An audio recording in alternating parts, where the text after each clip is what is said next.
It all started with an innocent favor. Jake, a good friend of mine, asked if I could house sit for his family while they went on a week-long vacation. "You'll love it," he said. "Big place, peaceful, perfect for some quiet time." I didn't need much convincing. The house was a beautiful old Victorian on the outskirts of town. I'd been there a few times for parties Jake hosted, and while it was big and a little eerie at night, I'd never felt uncomfortable there. Plus, I needed a break from my tiny apartment. Jake handed me the keys with a grin. "Oh, and don't let the house's quirks freak you out. It's old, so it creaks and groans a lot."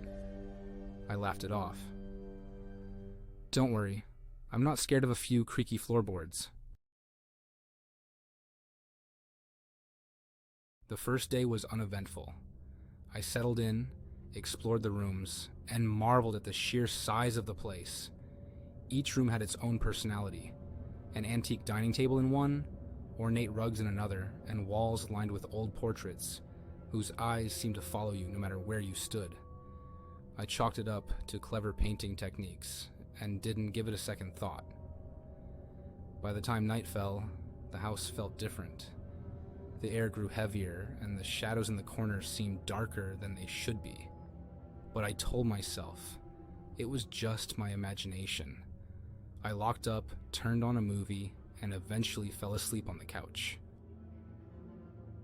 On the second night, the house began to show its quirks. Around midnight, I heard faint creaking, as if someone was walking up the stairs. It wasn't the kind of random creak you'd expect from an old house. These were deliberate, step by step. I paused the movie and listened. The sound stopped. I shook my head, laughing at myself for being paranoid. But something about the silence after the creaks felt wrong. I decided to check upstairs. Armed with a flashlight, I crept up the stairs, trying to convince myself it was nothing. The hallway was empty. Every door was closed, just as I'd left them. Still, the feeling of being watched was suffocating. I double-checked the locks on all the windows and headed back downstairs, determined to shake off the unease. The next morning, I decided to explore the house more thoroughly, hoping to distract myself from the strange vibes. The attic was the first place I checked. It was cluttered with old furniture, dusty boxes, and random trinkets. As I rummaged through, I found an old photograph in a cracked frame. It showed a woman sitting in what looked like the very same house. Her face was pale, her eyes dark and hollow, and her expression unnerving. The hair on my neck stood up, but I dismissed it as an old, creepy photo. People in the past had odd tastes, right? I put it back and left the attic quickly. Throughout the day, I started noticing odd details I'd overlooked before. Scratches on the walls that looked too deliberate to be accidental. A faint smell of something rotten near the basement door. And those portraits. Their eyes seemed to follow me more persistently than before. By the third night, the unease had turned into something I couldn't ignore. Around midnight, I started hearing faint whispers. At first, I thought it was the wind. But no, it was clearer than that, and coming from inside the house. I muted the TV and strained to listen. The whispers were soft, unintelligible, but constant. They seemed to come from everywhere and nowhere at once. I tried to pinpoint the source, following the sound to the hallway near the basement door. That's when the whispers stopped. I stared at the door for what felt like an eternity, debating whether to open it. Jake had specifically told me to avoid the basement. He said it was old, damp, and filled with junk his family had been meaning to clear out. But now, I had to know. With trembling hands, I opened the basement door. The smell of damp earth and mildew hit me instantly. The staircase descended into darkness, and my flashlight barely cut through the thick, suffocating blackness. Step by step, I made my way down. the wooden stairs groaning beneath me.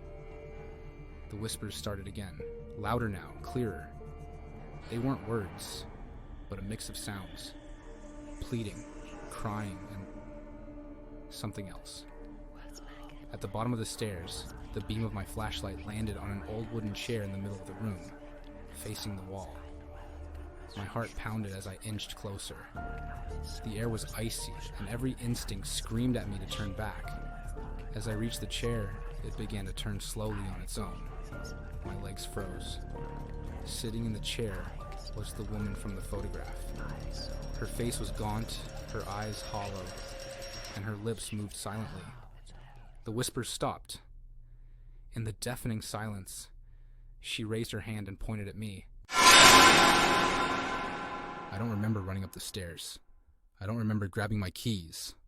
All I know is that I ended up in my car, shaking and gasping for breath as I sped away from the house. Jake called me the next morning. I told him everything. For a moment, there was silence on the other end of the line. Then he said, "You saw her?" He explained that his family never stayed in the house. Years ago, a distant relative, the woman in the photograph, had lived there alone and disappeared under mysterious circumstances. Since then, anyone who stayed in the house for more than a few days reported strange occurrences. Most didn't last the week. I've never been back to that house, and Jake's family eventually sold it. But sometimes, late at night, I hear faint whispers, so soft they could be my imagination. But deep down, I know they're not. I think she followed me.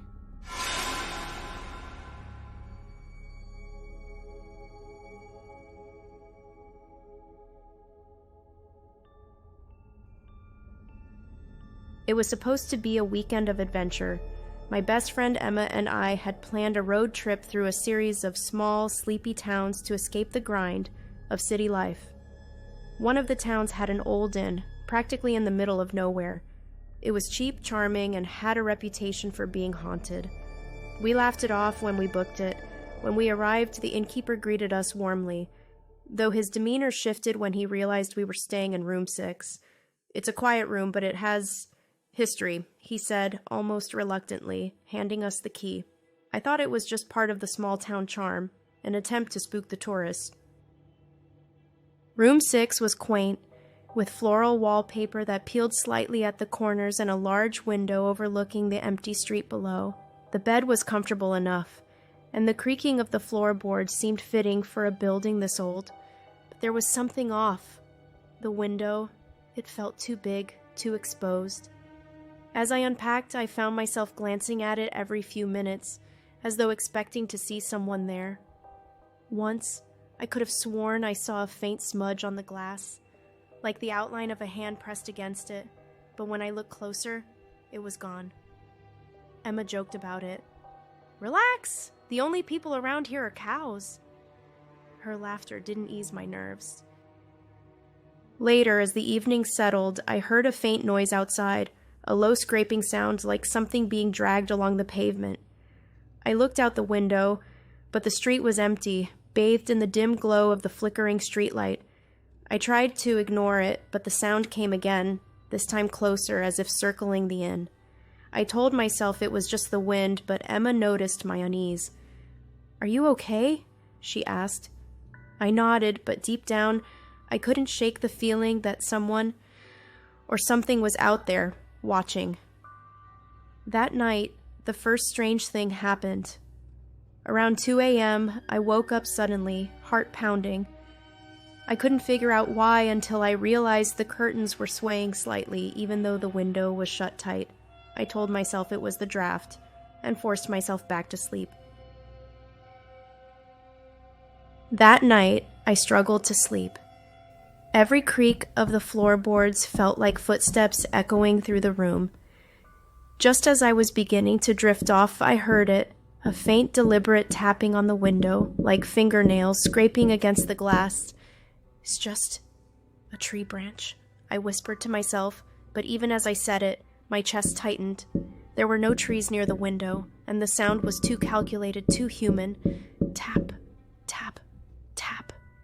Each strike against the glass sent a shiver down my spine. I mustered the courage to look. The curtains were closed, but the tapping continued, relentless and deliberate, as if daring me to pull them aside. My hand reached for the fabric, but froze midair. The sound grew louder, sharper, almost frantic, as if whatever was outside was demanding to be let in. A chill crept over me as I noticed the sound had rhythm. 3 taps, a pause, then 2 more. Tap, tap, tap, tap, tap. Heart racing, I turned to Emma and shook her awake. "Listen," I whispered, my voice barely audible over the insistent noise. She groggily opened her eyes, and the moment she tuned into the sound, her expression shifted to one of pure terror. "Don't open it!" she shouted, clutching my arm. Her reaction sent a wave of panic through me, but before I could respond, the tapping stopped abruptly. The silence that followed was heavier than the sound itself, as though the room was holding its breath. Emma and I stared at the window, waiting, expecting. And then came a soft scratching sound, like nails slowly dragging down the glass. It was deliberate, methodical, and far worse than the tapping. Emma gripped my arm tighter. Neither of us dared to move or speak, too afraid of what we might see if we pulled back the curtain. Suddenly, there was a loud, deliberate thud against the window. Emma and I bolted upright, clutching each other in the dark. We didn't dare move or speak until the faint light of dawn finally broke the tension. The next day, we decided to leave. We packed our bags and told the innkeeper we were cutting our trip short. He didn't seem surprised. "Room 6 isn't for everyone," he said, almost to himself. That night, Emma stayed at her parents' house, and I went back to my apartment. For the first time in days, I felt safe, until I woke up at 3 a.m. Something was in my room. At first, I thought it was a trick of the moonlight, but as my eyes adjusted, I saw it, a tall, shadowy figure standing in the corner. It wore a wide-brimmed hat, and though I couldn't see its face, I felt its gaze pierce through me. Paralyzed with fear, I couldn't move. The figure didn't approach, but it didn't leave either. It just stood there, watching. After what felt like hours, the first rays of sunlight broke through my window, and the figure faded into nothingness. I've tried to rationalize what happened. Maybe it was sleep paralysis, maybe I'd let the spooky inn get to me. But deep down, I know it was real.